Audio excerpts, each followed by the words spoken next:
Hello and welcome. My name is Aaron Opperman, student in Bio 202, and this is my presentation on the anatomy and physiology of the pancreas. We can see here that the pancreas is located posterior and inferior to the stomach. It is in the retroperitoneum.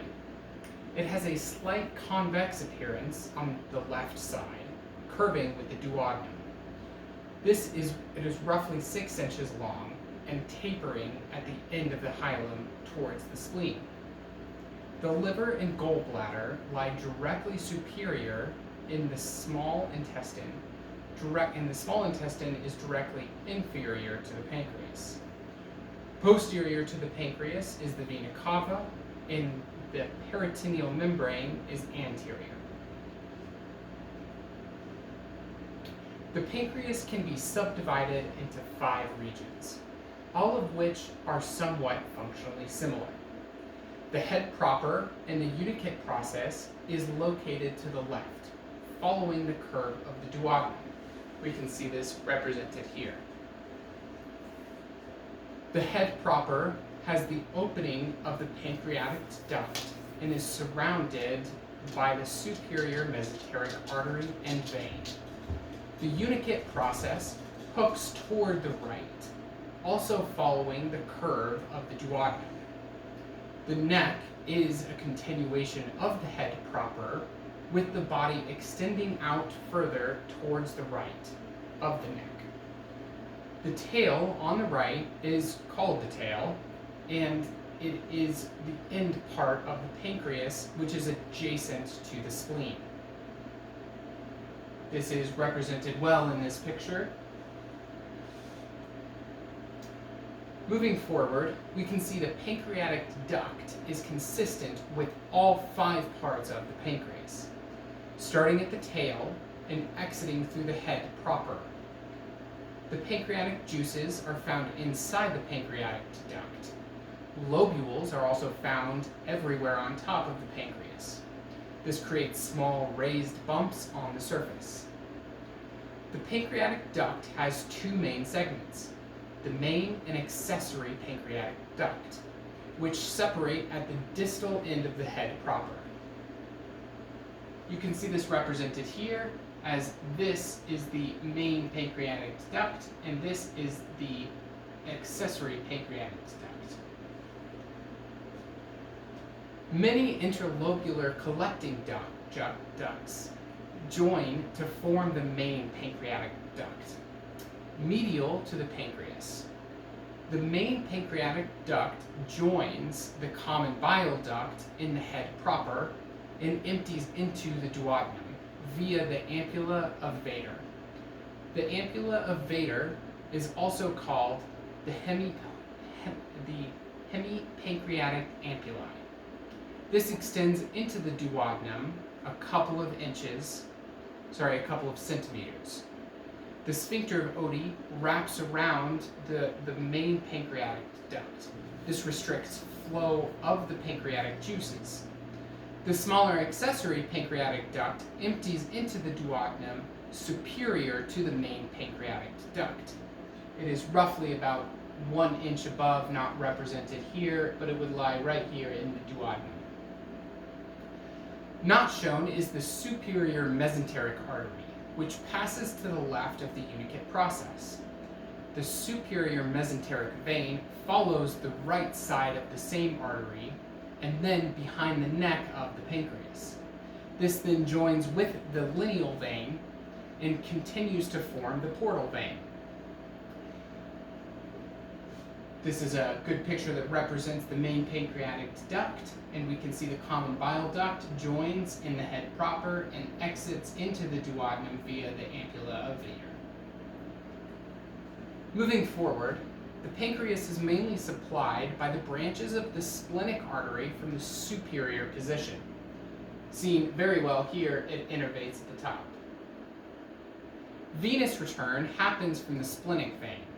The head proper is also supplied by the superior and inferior pancreoduodenal arteries, which extend from the celiac trunk and superior mesenteric artery, respectively.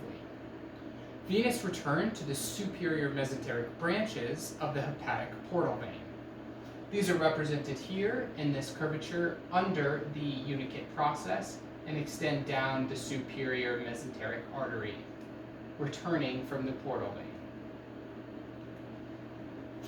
Following the vasculature of the pancreas are the pancreosplenal lymph nodes, located towards the end, and the pyloric lymph nodes, located more towards the head proper. These then drain into the superior mesenteric and coeliac lymph nodes. The splenic lymph nodes, located at the tail, are continuous with the lymphatics of the spleen. This is shown well here, where you can see the lymph nodes travel from the spleen to the pancreas. The superior bodies are located on top, inferior on bottom, and the post-pancreaduodenal lymph nodes located on the curvature. Moving forward, looking at the microanatomy of the pancreas, there is a clear difference between the endocrine and exocrine divisions. The endocrine division releases hormones into the circulatory system by means of hepatic islets, otherwise called islets of Langerhans. The terminal end of the lobular collecting ducts. The pancreas islets are scattered throughout a large number of acini. As you can see here, these are the islet cells, and these are the acinar cells located in a swarm pretty much surrounding it. Moving forward, we can see the pancreatic islets are of interest to the endocrine anatomy of the pancreas. These islets have many cells within them. Alpha cells secrete glucagon. Beta cells are the most numerous and produce insulin and amylin. Delta cells excrete somatostatin. Epsilon cells produce ghrelin, and PP cells produce pancreatic polypeptide. You can see here these are the histology of the islets surrounded by the other tissue.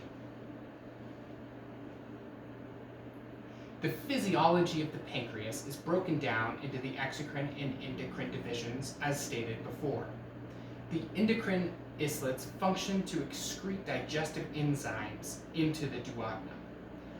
These enzymes include trypsinogen, amylase, elastase, pancreatic lipase, nucleases, and carboxylic peptidase, and chymotrypsinogen. Trypsinogen is the inactive version of trypsin, which cleaves peptide bonds, breaking down proteins for absorption. Amylase breaks down starch into simple sugars. Elastase is able to break down collagen factors and protein and aids the degradation of some pathogens such as E. coli. Pancreatic lipase helps to break down fats by breaking ester linkages in the triglycerides. Nucleases break the phosphodiester bonds in nucleic acids, and carbopeptisidase specialize in cleaving peptide bonds at the C-terminal proteins. Lastly, chymotrypsinogen is the inactive form of chymotrypsin, which, like trypsin, breaks peptide bonds in proteins. All of these enzymes function in the breakdown of nutrients. You can see here that as the pancreatic juices enter the duodenum, the small intestine is able to further absorb these nutrients. This is why the pancreas is key to the digestive system. Moving forward, we can see the endocrine function of the pancreas comes from the cells of the pancreatic acinar cells. Small surrounding arterioles and venules allow these to release hormones into the circulatory system. Glucagon from alpha cells, as discussed before, raises blood glucose levels. It also aids in fatty acid. When insulin levels drop, glucagon acts in the liver, which converts stored glycogen into glucose. Beta cells produce insulin, which opposes glucagon by lowering blood glucose. Insulin allows cells to absorb glucose more readily, aiding to the anabolic function of the body. Somatostatin, released by delta cells, has many functions, including endocrine regulation, neurotransmission, and cell proliferation. Ghrelin is released mostly by the stomach, but the pancreas also produces it. Ghrelin aids in the increased appetite and helps with food storage in adipose tissue. Lastly, pancreatic polypeptide, produced by epsilon cells, is a negative feedback hormone. Regulating the function of the pancreas itself, it is able to regulate the release of hormones and enzymatic juices when released. I find the PP cells most fascinating because the pancreatic polypeptide is a few functions and works on the pancreas itself while being released by the pancreas. Moving forward, the pancreas is the main controller of blood glucose levels in the body. Insulin and glycogen are always in a careful balance to regulate how much glucose is in the circulatory system. Too much glucose can damage the kidneys and cause havoc on other tissues. Too little glucose can lead to cells not getting enough energy and eventually leading to cell death of these tissues. Excess insulin is degraded by the liver and its products are returned into the bloodstream. When glucose levels rise, the pancreas releases more insulin and the process starts again. The pancreas also takes care of the hydrochloric acid in the stomach, making sure to not damage the duodenum. The sum total of the pancreatic enzymes is alkaline due to the high amount of bicarbonate. This allows the pH levels in the digestive system to be maintained. The hormone secretin produced from the duodenum stimulates the release of pancreatic enzymes. Secretin is produced as a result of the stomach emptying its contents into the duodenum. The hormone cholecystokinin is also released by the duodenum in response to high levels of proteins and fats in the chyme. Cholecystokinin increases the production of enzymatic juices from the pancreas for increased digestion of these proteins and fats. You can see that this diagram notes what we just discussed well of the homeostasis feedback mechanism, with the stimulus being an increase in blood glucose level, leading to a rise of insulin, taking the body cells being able to take these up, with excess being degraded by the liver, blood glucose levels decline, and this process is started again. Without further research, I would predict that the body would be unable to maintain glucose levels in the body when the pancreas is not functioning correctly. If insulin levels were not released, elevated blood glucose levels would lead to hyperglycemia. Prolonged hyperglycemia damages the kidneys and can lead to diabetes. If there was dysfunction in the release of pancreatic enzymes, the small intestine would not be able to absorb as much nutrients. This would lead to malnutrition and possible blockages in the large intestine. The body would not be able to get the nutrients required for metabolism, leading to atrophy of the tissues and possible cell death. But it's just a prediction. Let's go to the actual research. Pancreatitis is inflammation of the pancreas that can be acute or chronic. This occurs when abnormalities in the pancreas create an environment where the digestive enzymes become active in the pancreas and start to digest the pancreas cells itself. This leads to a loss of function in nutrition as fewer digestive enzymes enter the duodenum. There are many causes of pancreatitis that can include abdominal surgery, alcoholism, cystic fibrosis, hyperglycemia, infections of all kinds, obesity, and gallstones that block the ampulovator, not allowing those digestive enzymes to get through. These issues cause anatomical blockages to the main pancreatic duct or cause the pancreatic enzymes to function incorrectly. Inflammation occurs as the immune system tries to fight the infection and repair the damage. This can lead to buildup of fluid in the pancreas, creating pseudocysts and possible further infection. Upper abdominal pain, nausea, vomiting, high fevers, and pain upon palpation can be symptoms of pancreatitis. That's the best picture I can find of pancreatitis, just highlighting the pancreas itself. Relating to the pancreas to any system in the body would be easy, but let's focus on the nervous system.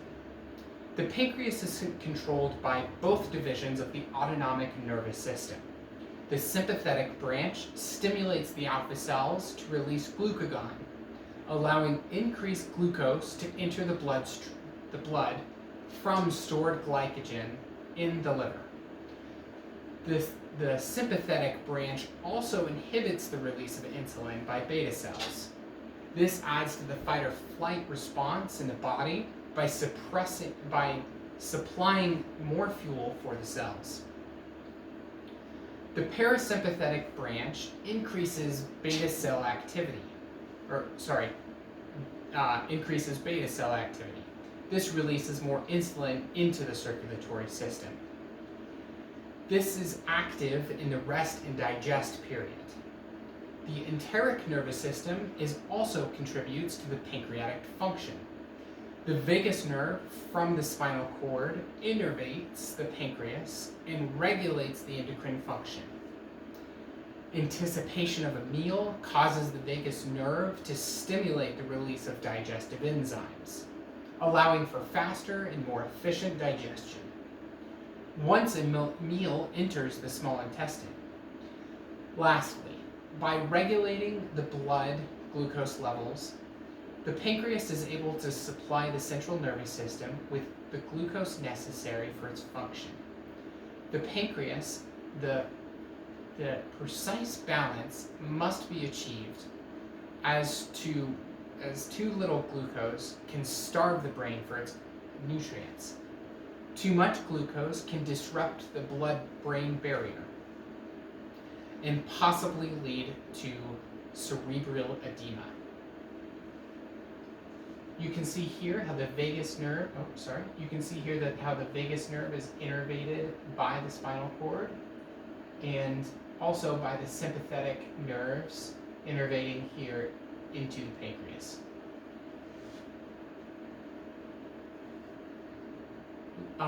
Listed here are my references for the research on this presentation. Picture references were listed below each picture. If you'd like to go back and view these, please feel free. Here are the continued list of references. If you would like to review these, please pause the video at this time and do so. Thank you very much for your time and attention to my presentation of the pancreas. Please email me with any questions or comments about my presentation. Hopefully now it is clear why the common medical anecdote is eat when you can, sleep when you can, and don't mess with the pancreas.